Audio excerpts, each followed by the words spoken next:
Clip number 1104۔ اس clip میں آپ قرآن پاک کی سورہ عنکبوت کی آیت نمبر 44 سے 45 تک کی تلاوت، ترجمہ اور تفسیر قرآن صراط الجنان سماعت فرمائیں گے۔ بسم اللہ الرحمن الرحیم۔ ترجمہ: اللہ کے نام سے شروع جو نہایت مہربان رحمت والا ہے۔ خلق اللہ السماوات والارض بالحق ان فی ذلک لآیۃ للمؤمنین۔ ترجمہ: اللہ نے آسمان اور زمین حق بنائے، بے شک اس میں ایمان والوں کے لیے نشانی ہے۔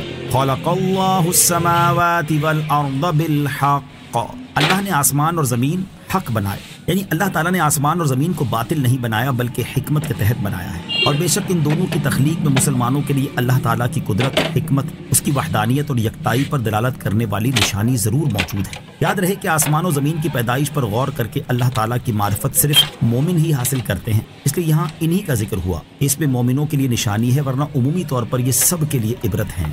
اتل ما اوحی الیک من الکتاب واقم الصلاة ان الصلاة تنہی عن الفحشاء والمنکر ولذکر اللہ اکبر واللہ یعلم ما تصنعون۔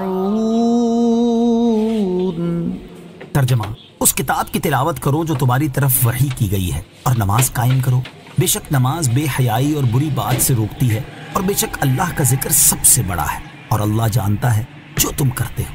اتل ما اوحی الیک من الکتاب، اس کتاب کی تلاوت کرو جس کی تمہاری طرف وحی کی گئی ہے۔ اس آیت کی ایک تفسیر یہ ہے کہ اے حبیب صلی اللہ تعالی علیہ وآلہ وسلم، آپ کی طرف جو قرآن مجید نازل کیا گیا ہے اس کی تلاوت کرتے رہیں، کیونکہ اس کی تلاوت عبادت بھی ہے، اس میں لوگوں کے لیے واعظ و نصیحت بھی ہے، اور اس میں احکام، آداب اور اخلاقی اچھائیوں کی تعلیم بھی ہے۔ دوسری تفسیر یہ ہے کہ اے حبیب صلی اللہ تعالی علیہ وآلہ وسلم، اگر آپ مکہ والوں کے کفر پر افسردہ ہیں تو آپ اس کتاب کی تلاوت کریں جو آپ کی طرف وحی کی گئی ہے، تاکہ آپ جان جائیں کہ آپ کی طرح حضرت نوح علیہ السلام، حضرت لوط علیہ السلام اور دیگر انبیاء کرام علیہ السلام بھی نبوت اور رسالت کی ذمہ داری پر فائز تھے۔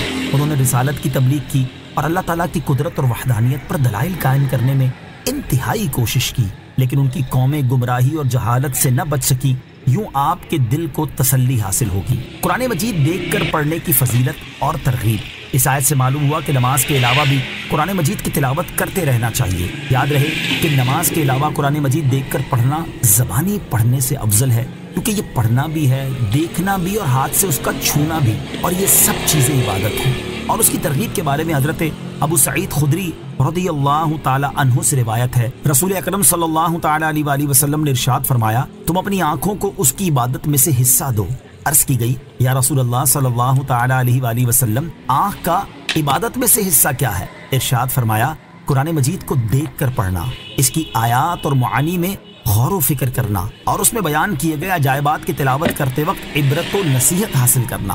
اللہ تعالیٰ ہمیں دیکھ کر بھی قرآن مجید کی تلاوت کرنے اور اس کی آیات و معانی میں غور و فکر کرنے اور اس میں ذکر کیے گئے واقعات اور دیگر چیزوں سے عبرت و نصیحت حاصل کرنے کی توفیق عطا فرمائے، آمین۔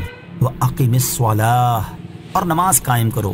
ارشاد فرمایا کہ اے حبیب صلی اللہ تعالی علیہ وآلہ وسلم، آپ نماز قائم کرتے رہیں، بے شک نماز بے حیائی اور ان چیزوں سے روکتی ہے جو شرعی طور پر ممنوع ہے۔ یاد رہے کہ یہاں نماز قائم کرتے رہنے کا حکم واضح طور پر تاجدار رسالت صلی اللہ تعالی علیہ وآلہ وسلم کو دیا گیا ہے، اور ضمنی طور پر یہی حکم آپ علیہ السلام کی امت کے لیے بھی ہے۔ وَلَذِكْرُ اللَّهِ أَكْبَرُ، اور بے شک اللہ کا ذکر سب سے بڑا ہے، یعنی اللہ تعالیٰ کا ذکر سب سے عظیم شے ہے، نیز یاد الہی سب سے افضل نیک عمل ہے، بلکہ تمام عبادتوں کی اصل ذکر الہی ہی ہے۔ مثلا نماز اصل میں یاد الہی کے لیے ہے، یہی حال بقیہ تمام عبادات کا ہے۔ حضرت عبداللہ ابن عباس رضی اللہ تعالیٰ عنہما نے اس آیت کی تفسیر یہ فرمائی ہے کہ اللہ تعالیٰ کا اپنے بندوں کو یاد کرنا بہت بڑا ہے۔ نیز اس کی تفسیر میں ایک قول یہ بھی ہے کہ اللہ تعالیٰ کا ذکر بے حیائی اور بری باتوں سے روکنے اور منع کرنے میں سب سے بڑھ کر ہے۔ حضرت ام درداء رضی اللہ تعالی عنہا فرماتی ہیں کہ اللہ تعالیٰ کا ذکر سب سے بڑا ہے، اگر تو نماز پڑھے تو یہ بھی اللہ تعالیٰ کا ذکر ہے، اگر تو روزہ رکھے تو یہ بھی اللہ تعالیٰ کا ذکر ہے، ہر اچھا عمل جو تو کرتا ہے وہ بھی اللہ تعالیٰ کا ذکر ہے، اور ہر بری چیز سے تمہارا بچنا بھی اللہ تعالیٰ کا ذکر ہے، اور ان میں سب سے افضل اللہ تعالیٰ کی پاکی بیان کرنا ہے۔ واللہ یعلم ما تصنعون، اور اللہ جانتا ہے جو تم کرتے ہو، یعنی اللہ تعالیٰ تمہارے ذکر وغیرہ نیک اعمال کو جانتا ہے، اس سے کوئی چیز بھی چھپی ہوئی نہیں ہے، تو وہ تمہیں ان اعمال پر بہترین جزا دے گا۔ ظاہر و باطن تمام احوال میں نیک اعمال کرنے کی ترغیب۔ علم الہی کے متعلق مذکورہ بالا قسم کی آیات عموماً اس مفہوم کے لیے ہوتی ہیں کہ اللہ تعالیٰ کا علم اتنا وسیع ہے کہ وہ ہر بندے کے ہر ظاہری باطنی عمل کو جانتا ہے، لہٰذا ہر مسلمان کو چاہیے کہ وہ ہر حال میں اللہ تعالیٰ کی نافرمانی کرنے سے بچے اور اپنے ظاہری باطنی تمام احوال میں نیک اور اچھے اعمال کرنے میں مصروف رہے۔ ایک بزرگ فرماتے ہیں